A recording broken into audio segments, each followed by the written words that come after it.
We're here.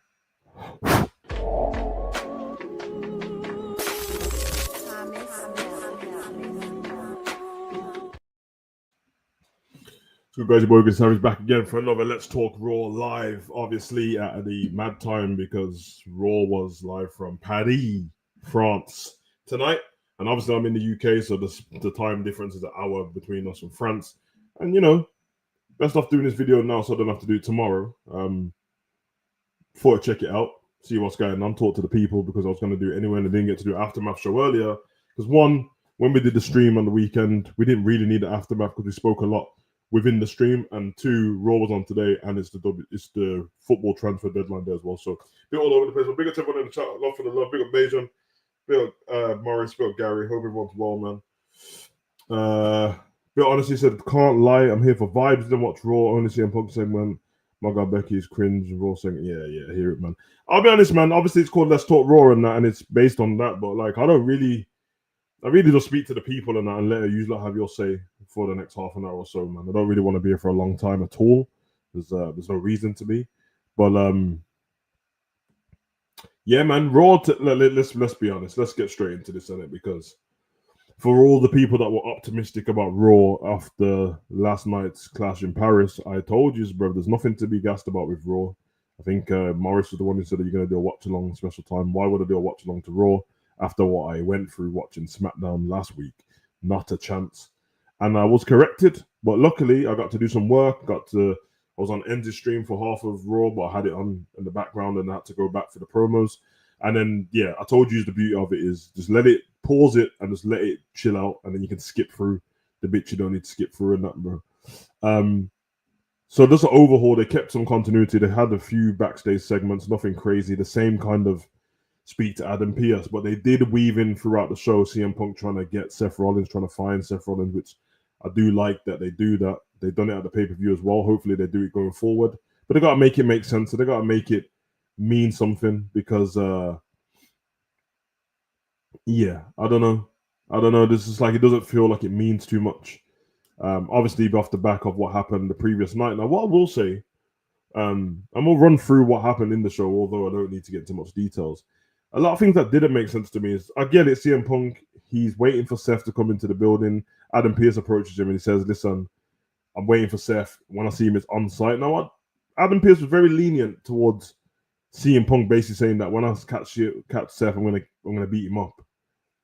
But the day before, you sent Bron Breakker and Bronson Reed home. You do know, Adam Pearce, that match was a no disqualification match. It was a fatal four-way. Anyone could have got involved. Any weapons could have got involved. Becky getting involved wasn't that much of a big deal. Like, people who watch the stream know that I was saying that I reckon Becky's going to come in and stuff like that. But when you actually think about it, and obviously I'm not expecting everyone to think outside the box like this for no reason, but when you think about what was going on, why did Becky need to come into the ring? Big up to you in the chat. Big up Captain. Big up Rakesh, bro. What was the need for Becky to come into the ring with the hoodie on and the bandana? There was no disqualification, and she's Seth's wife, bro. Like, what? Nobody was going to hit her if she turned up. Also, the other men were down in that match, so the only person that could have saw her was CM Punk. He just come out from behind him anyway. It didn't really matter. Kind of does show you that, like, what I said previously about booking for the pop and everything's for the excitement, only the pop of the live crowd is what they do that for, because there literally was no reason for Becky to be dressed up like that. She could have just came out the crowd, CM Punk was facing the other way anyway, did the exact same thing, and then, you know, go from there. So I expected this show to actually kick off with that, but it didn't kick off with that. It kicked off with Jay Uso.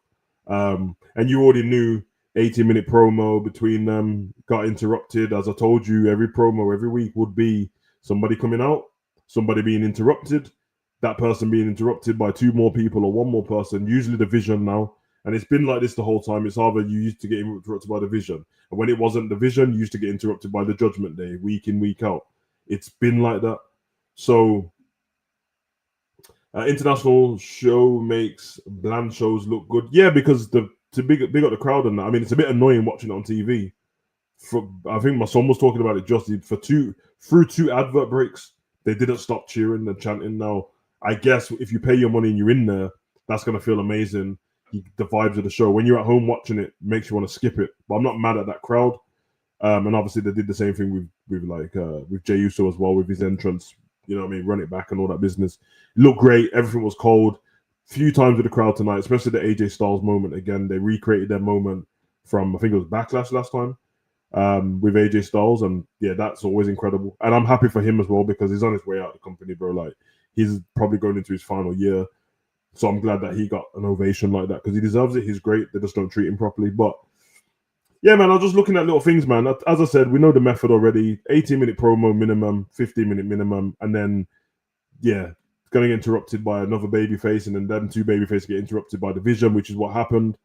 Few little lines from Bron Breakker. Like, Bron Breakker's a bit of a weird one because sometimes it's a little bit cringy, and sometimes it's like, oh, that's actually kind of funny. You know what I mean? So, like 2 times more than I beat you because I beat you twice. I hear it, bro. I have to say, Bronson Reed said a line tonight that was it was one of the worst lines I've heard. He said, "You're all yeet and no skeet." What? What? All yeet and no skeet. I don't know if you know. I don't know in Australia, Bronson, what they use the word skeet for. But there's a few words, and one of them, what man them use skeet for, ain't. You know what I mean? Bronson Reed said that on the stage. They were yeeting. Man said, "You're all yeet, no skeet." That's a dire. That right there's dire blood. That, you can't. It's horrendous, bro.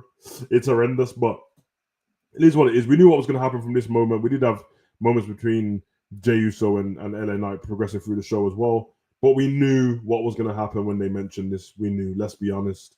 Where's this going to lead to? You know, what's going to happen? Where's it going to lead to? We know where it's going to lead to. We know exactly where it's going to lead to. A tag team match in the main event, which is what we got again, by the way, which is what we get every week. It's some iteration of somebody versus division week in and week out. But my days of moaning about it is pointless, bro. I don't care anymore. I felt today watching this show not too disappointed because I knew what was coming. It felt like a show that I shouldn't have been a part of. It feels like a show that the TV crowd shouldn't be a part of and are not invited to because I don't want to say pre-social media, but pre-people leaking stuff online and caring about getting views to like random channels and that. You know, like if you're not a content creator, I don't know why as a regular everyday guy would you care about getting views if you're not getting paid for it. But since those times, live shows previously used to be what it was. It was a house show. Only people who got to see that house show was everyone in the building, and nobody else would get to witness anything from it. You probably wouldn't even know who won any of those matches. The likelihood is the house show repeats day in, day out, back to back over a week, 4 days. And then even if a title changes hand and stuff, by the time it gets to the next show, you can get it back. I.e., when I went to a live show previously, it was the Shield, but Roman Reigns was missing, so they used I think when I was there, they used Kurt Angle, but when they got the day after, they used Triple H. So stuff like that. And in those live shows, the wrestlers do wrestle, but they're a lot more relaxed. They're a lot more playful. They have a lot more fun in the ring. If they dance on Raw, they'll be dancing in the ring hilariously. They'll be, getting heels to break dance and stuff like that. It's all for the pop of the crowd. Sometimes it's a bit cheesy, but nobody knows about it. Now it gets recorded. This feels like a very special edition of a house show where the crowd's behind it, but everything is for the pop and we shouldn't be there. That's honestly what it feels like. So for that reason, I'm not gonna moan about what I saw. Few other moments throughout the show, we had a regular backstage segment with Bayley. Had Adam Pearce saying that Bayley's been, spoke to Bayley, she's been acting weird to Lyra Valkyria, and they're talking about, oh yeah, we're gonna see her next week. Rhea Ripley talking to CM Punk, which I told you guys yesterday. I wouldn't be surprised if Rhea Ripley tries to team up with CM Punk and then she gets injured and then they use AJ Lee after, because it was very obvious tonight. And I'm not mad at it. Sometimes things are predictable, but predictable isn't always bad.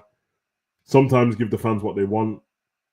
They're so into this that it makes sense. Now, obviously, I'm not going to blame WWE for this. If AJ Lee doesn't want to come back, then she doesn't want to come back. They can't do anything about it. You know what I mean? She's one of them people that It doesn't matter how much money you throw at her, she doesn't really care. But based on today's show, Becky got in the ring. She cut a promo on Punk. Punk cut a promo on her. Basically, this Seth came out. You know, Becky slapped him in his face loads and loads of times and was pushing him in his chest and headbutting him in his chest. And he took the mic and said, "Listen, your husband's gonna regret taking my WWE title, and you're gonna regret putting your hands on me." And then he rolled out the ring, and then obviously the crowd went crazy because they were chanting AJ Lee the whole time. Becky was making reference to it, like she wasn't ignoring the AJ. She was like, "She doesn't work here anymore. Why are you cheering for somebody that doesn't work here?" The fact that they've done that, yeah, you know the writing's on the wall for it, and I'm here for it still.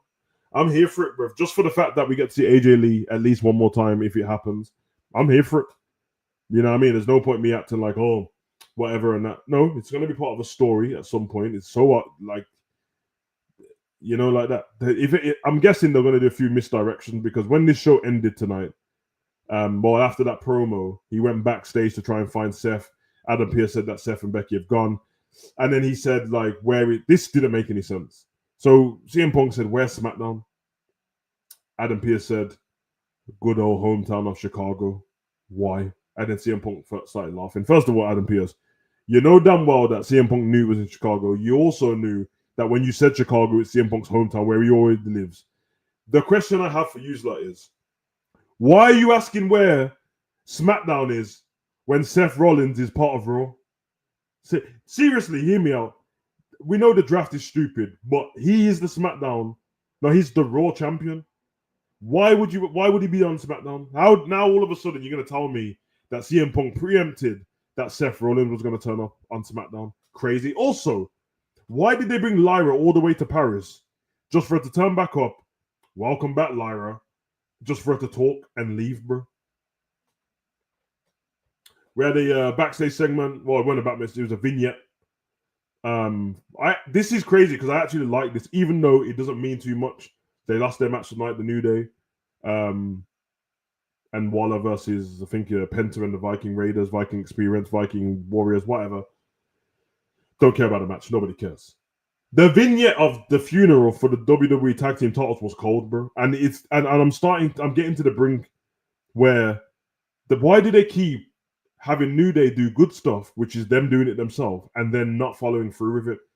All of us can agree that one of the best things that happened in Raw this year, which, by the way, not many good things have happened, was the Big E and the New Day heel turn, and they just didn't do anything with it. They turned them heel, yes, but they didn't follow through with anything to do with Big E, which was a bit of a wind-up, to be honest. And now they've been mourning these titles for weeks, months now. In fact, we're in 1st September. They had a whole vignette. What are you going to do about it? Or is it going to go back to next week? We're going to see them backstage with Grayson Waller. Because that's what it sounds like. That's what it feels like. Let me go back to my notes because if it feels like I'm skipping through loads of stuff, yeah, I am because, yeah, whatever. Let me go. Okay, let me get my notes back up.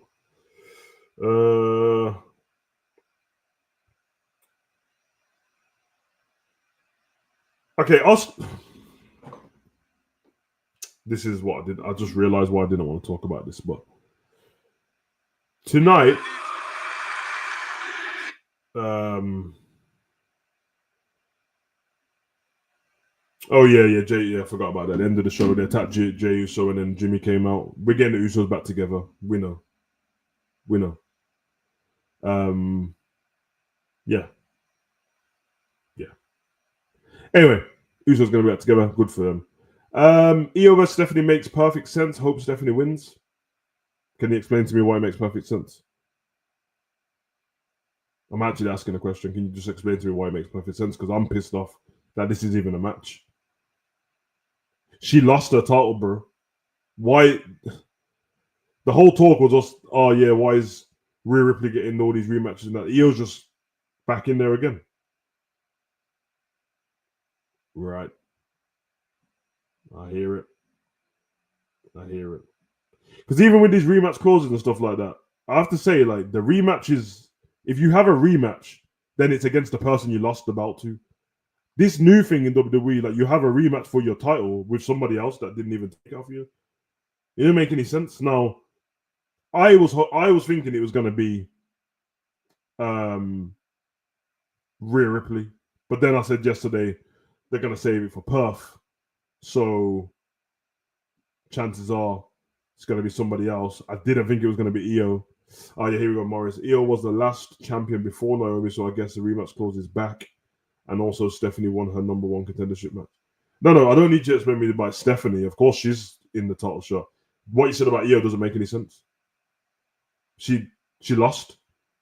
She like it's not a this is what I'm saying. Like it's not a rematch. This rematch clause is for a title against somebody else, a vacant title. It doesn't make any sense. It just doesn't make any sense. And not only did you lose your title, you proceeded to have a match after that. So it might. I don't want to get this wrong in it. Naomi cashed in to win that title. Then they put Naomi in a triple threat match. She won the triple threat match.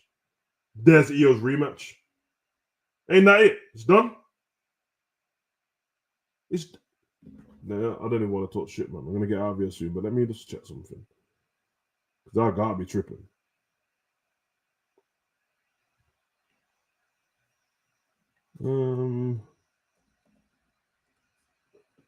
Io Sky. Here we go.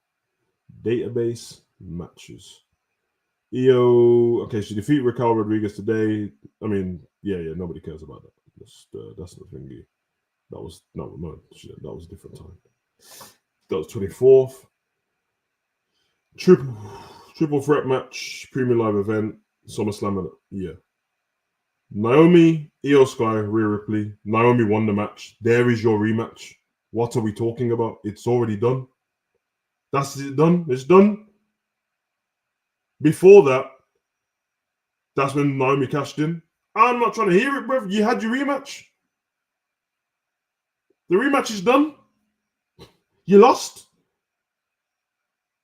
So you should have not. Yes, Stephanie done what she done to get there. So there should have been something else for a other woman to earn her title shot as well. Done deal. Well, obviously, modern day, and it doesn't have to make sense. So let me run through the show now. Right, here we go. There we go. Okay, we got AJ Styles. Where's over there? Yeah. Yep. AJ Styles versus Dominic Mysterio. Dominic Mysterio picks up the victory with help from El Americano, El Grande Latte, Skinny Latte Verde. Great. Again, we talked about AJ Styles with the crowd already. Incredible business. But Dom wins, man. And I didn't think it was a shock. But at the same time, felt a bit like a shock. Only because you knew AJ was going to get that response. You just thought they might get him over, but no, apparently not. So, listen, Rhea keeps getting rematches, so why not Io? But if that's the logic that you want to go with, then good luck enjoying wrestling for the rest of your life, bro. Because just because one person keeps getting rematches, that don't mean I want everyone to start getting them. I want them to do it fair, innit? You know what I mean? As I told you, I'm still waiting for Roman to. Roman can still get his rematch against Cody. Roman's been waiting that long for a rematch that Cody's won the title back. Do you hear what I'm saying? Do you not hear? Roman lost his title at WrestleMania. You're hearing that, innit? He lost it at WrestleMania 40. WrestleMania 41, Cody loses his title to John Cena. That's a year there. John Cena has lost the title. Cody's won it back at SummerSlam. So we've gone 18 months and Roman still hasn't had a title shot. But the same guy who beat Roman a year and a half ago has the title again. Brother, make it make sense. Make it make sense, bro. Dire business. Penta and the War Raiders, the Viking Experience, the Viking Party, the cosplay Vikings, then meaningless.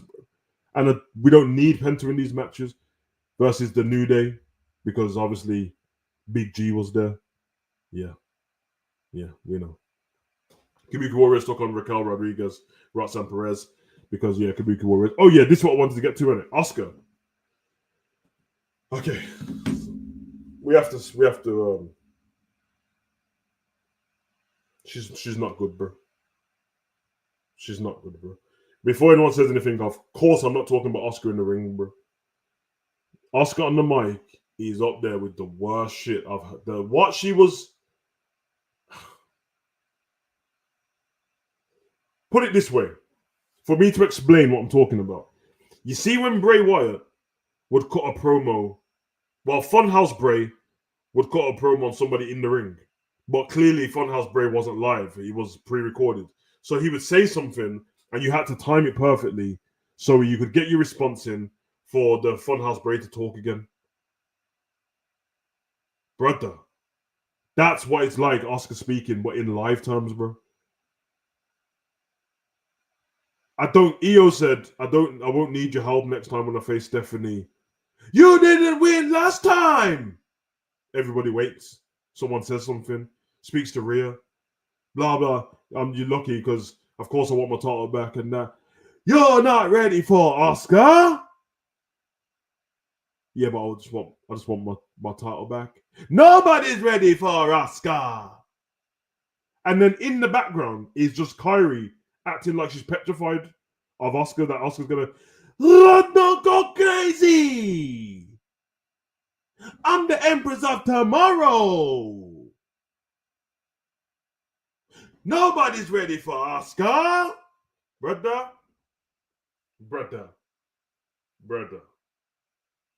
Allow it, bro. It's terrible Bayesian. It sucks, bro.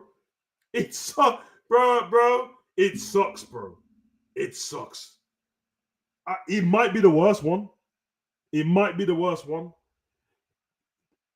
not joking. I thought EO's compared to Oscars is way better, bro. It's way better, bro. And EO's ain't even good. Rhea! I'm Oscar! No one's ready for Oscar! Okay. I'll tell you what you're not ready for. Brother, none of you lot could even fool me and try to pretend like that Oscar's good, bro. She ain't, brother. She ain't. But at least the positives that no, I'm sorry, man, but it's the truth, bro. At least the Usos are gonna get back together. That's always a positive. You know what I mean? Although Jay's now a way bigger star, so the yeeting thing is gonna be crazy. They're gonna have to yeet both of them. Yeet versus no yeeting. I hear it, man. Yeah, we don't really talk about that. It's all kind of done. It's all a bit of a myth.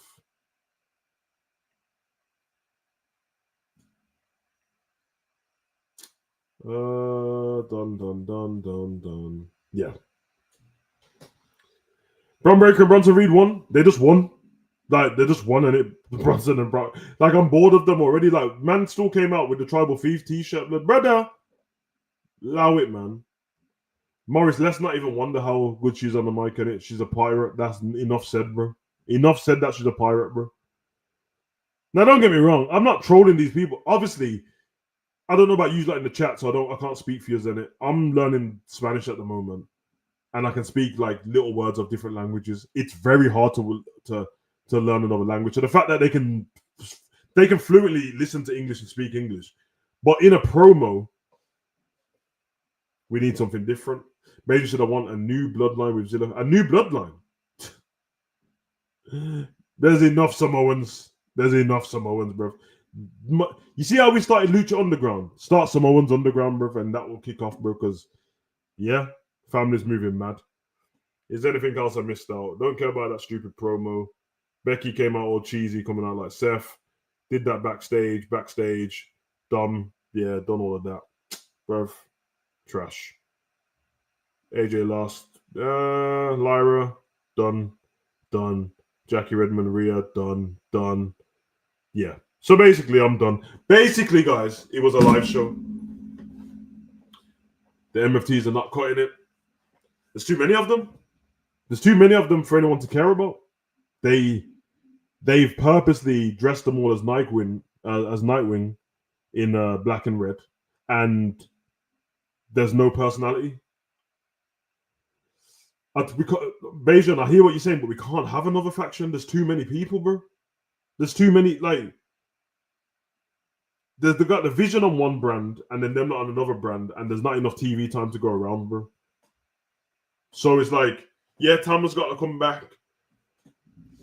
There's too many people, bro. Let me give you an example on it. If you wanted all of the MFTs to have a match on one night, considering how many matches we have on Raw now, which is about 5, Solo in a match, Tortonga in a match, Jake Corn on a Cob in a match, and then the 2 brothers in a match. Yeah, they put the 2 brothers in a match. 5 matches. Who goes up against the Vision? It's a rival. Can't take these man in serious anymore. Yeah, like, brother, I don't know, bro, but he can't. He's not gonna be. Basically, this is leading to war games, isn't it?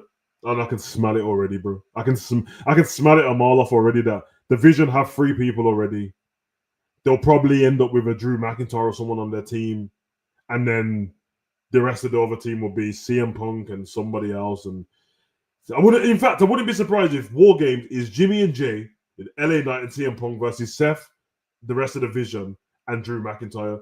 Why Drew? Because why not Drew? Or Logan Paul. It sucks, bro. I don't want War Games again. War Games should be limited. War Games should be there for when the feud is so. It's the feud so crazy that it can only be finished. It can only be resolved in a War Games match. If there was brawls breaking out in the locker room, in the canteen, in the bar, in the crowd, then it's like, yo, we can't contain it. There's only one way to contain it, then you get William Regal. War Games. The Vision with Becky is basically the Death Riders now. I don't know about that. I think they're completely different. Yeah, I think they're completely different. Because Maria Shafir, forget that she doesn't talk. She's not on the roster for anything but to be the bodyguard to Moxley. Becky's not a bodyguard. She's a champion. She's Intercontinental champion. She just had a match yesterday. Bronson Reed and Bron Breakker. Again, they're giving Bron Breakker more stuff on the mic to do, and that like they're separate. I don't like them, but at least they're starting to get their own personalities a little bit. For me, I know which way I would book it, and if I can find a way to write it down and do a whole video on it, I know which way I'd book it now. It's very easy for me. I would go with Becky. What they need to start doing is they need to backstage segments where the Vision have their own locker room and Becky's a part of it now. To the point where, Bron Breakker comes in to sit in his regular chair, Becky's in there with her feet up. He goes to say something, he can't. Seth's the boss. Goes to his fridge, goes to have his pre-workout, he can't. Where's my pre-workout gone? Becky's drinking it. She's mad cocky about it. She goes into the locker room. Yo, Bron, clean up your stuff. This locker room's a mess.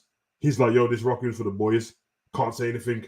To the point where he gets annoyed with it, and Seth is obviously going to side with his wife. Eventually, he'll snap. People love him already. To keep barking, I'd rather them bark for a babyface than a flipping heel. Run it down the line, innit?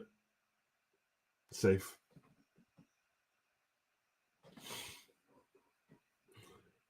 I'm ready for the NXT lot, man. I'm ready for them now. I'm ready for them. If you're going to do a draft, let's just do it, man. Let me see Obafemi versus Gunter in it. Yeah, let me see, man. Let me see Trick Williams versus somebody, bro. Let's start doing that, man. Let me see Sol Ruka on the main roster, bro. Jada Parker. Something definitely going on her and Jey Uso, but I digress. It's none of my business. I'm just happy for you, Jay. You get me? Yeah. But yeah, man, I'm going to get out of here, man. I only want to do half an hour. It didn't require more than that. I could speak for an hour, but it'd be pointless. As you can see, I've already gone through Raw. Nothing happened, bro. Glorified house show.